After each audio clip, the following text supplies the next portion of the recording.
Astoria. I don't know a lot of you, but I'm a local real estate agent that actually works with Andrea Mazzarella, so I have a lot of trust in her. But I'm also a homeowner and a Coast Guard veteran and spouse. And more recently, I'm now the JV coach at Astoria High School, JV softball coach, at Astoria High School.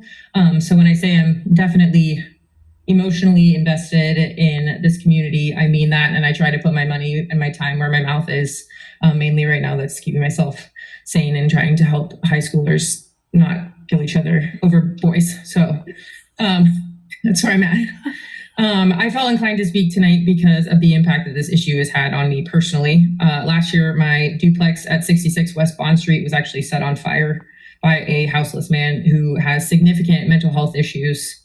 In fact, in case you didn't see it online, he set it on fire because he thought that there were vampires living in it. My tenant and his girlfriend were actually in the home at the time, and the house was a total loss for insurance purposes. Thankfully, there was no loss of life, and my tenant did find his cat 8 days later. My issue is that man was released from jail with 2 first-degree felony charges and arson charges, in addition to other things, and was out and actually tried to set another fire, I think back in October, at a facility downtown where there were a lot more people present, and now has other multiple misdemeanor charges against him. He is actually in custody now, which I'm glad that it took him trying to set a fire there versus setting my house on fire with my tenant in it to keep him in custody. Not that I'm advocating for prison is where he needs to be with his mental health issues, but he's a harm to himself and others. My concern of this ordinance, while I do believe that it is